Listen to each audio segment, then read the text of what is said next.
On the 1st of December, 1937, Tom Barger set off for Arabia to look for oil.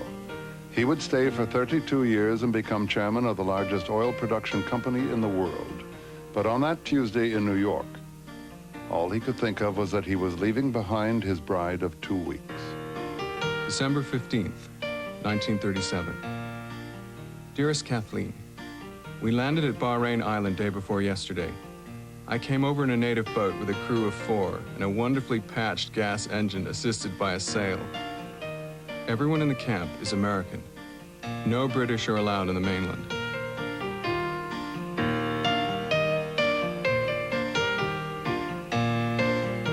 January 31st, 1938. Tomorrow we go into the desert again. We'll strike off to the southeast into Virgin Territory. No Europeans have ever been there, so instead of being 3rd or 4th, we'll be 1st.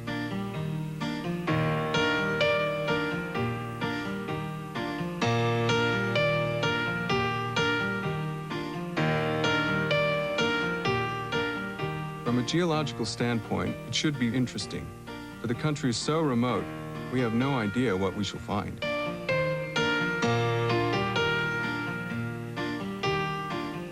May 5th, 1938. The weather was hotter than hell. I don't know how the Arabs can walk barefoot in the sand. The sand is uncomfortably hot on the hands when digging out the wheels. The metal parts of the car are too hot to push on without putting a handkerchief around your hands. Dear Cass, the days are very long without you, Cass. I would give a great deal for just one long look at your brown eyes. Somewhere I read a line, I shall love you until the sands of the desert grow cold. Don't believe it. I shall love you much longer than that.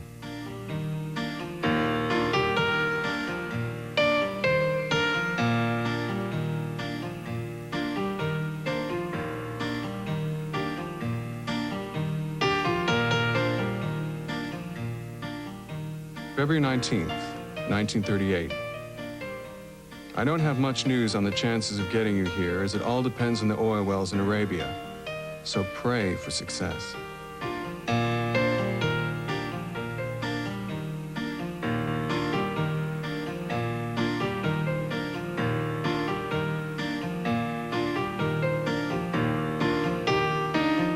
Tom Barger was fascinated by everything he saw. He soon learned to speak Arabic, and he learned how to deal with royalty. The king was at Al-Khali at the time. He had sort of a summer home there, and Tom Barger had a globe of the world with the countries and continents on it, and showed where Saudi Arabia was, where the United States was, and what have you. At that time, there was a lot of publicity in the news about Mars. They'd discovered something new about Mars. And the king, he was very interested in Mars. He was very inquisitive. And he said, I'll bet there's life on Mars, and they'll get up there someday and they'll find out. And he says, you know, the first thing they'll find, they're going to be American geologists up there poring over the desert looking for oil. The company is going in for Arabia in a big way.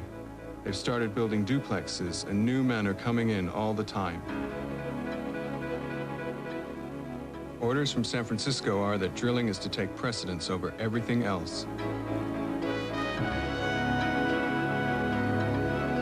Finally, after almost 5 years of disappointment and discouragement, well number 7 struck oil. The Arabian-American oil company, Aramco, was on its way. By coincidence, Queen Victoria's granddaughter was visiting Ibn Saud at that moment. The Countess of Athlone sent a message back to England. I think the Americans have stolen a march on us, she said. She was right.